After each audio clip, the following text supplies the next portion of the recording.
Today, the argument for equality of outcome is all the rage. Institutions across America are lowering the standards so that we can all be equal in the end. But you know what that really means. We're all equal on the bottom.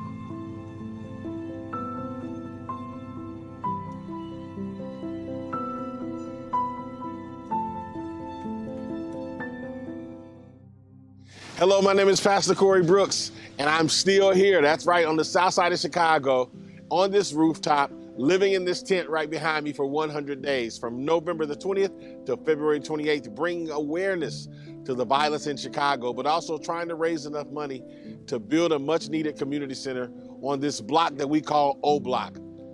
O, named after a young man named O.D. Perry, who was shot and killed. The gangs picked up his name and started calling it O Block. Well, we decided we want to keep the O, but we want to call it Opportunity Block. Today, I want to talk about the equality of opportunity. Today, the argument for equality of outcome is all the rage. Institutions across America are lowering the standards so that we can all be equal in the end. But you know what that really means. We're all equal on the bottom. That's not what we're fighting for on the south side and in other impoverished neighborhoods across America, whether they be brown, black, or Asian, whatever. If equity is what we're fighting for, then we may as well as lay down and give up, because there is no American dream without the equality of outcome. That's why we're fighting so hard for equality of opportunity.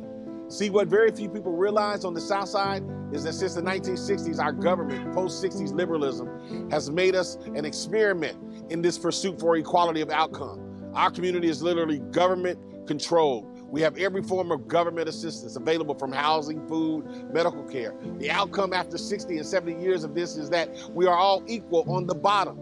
The American dream is very dim for where I sit. We can blame the government, the post-60 liberalism, as we want to, but the sad thing is that we in this community allowed it to happen. What is even worse is that we have had generations after generations born into this world, and this is all they know. Just like the world is all you know, we have to educate them to understand that this is not acceptable. We also have to educate them to know that the change is possible. We come from a proud people who survived the worst of American horrors, and we can reverse the conditions in our neighborhoods. The first thing we must accept is that government has no interest in the ability to fix the damage it did to our communities. We must do it ourselves. This is why I've made it my mission on the south side of Chicago to fight the equality of opportunity. The fight begins with ourselves. American history is full of people who said things don't have to be the way they are. We must fight for the change. Today, on the south side, we must add to that legacy. If our public schools are not equal to schools on other neighborhoods, then we must hold our educators accountable. If crime makes us too afraid to go out, then we must fight for the right to protect ourselves. And we must also break the codes of the street and help the police rid the neighborhoods of those keeping us down from the almighty dollar.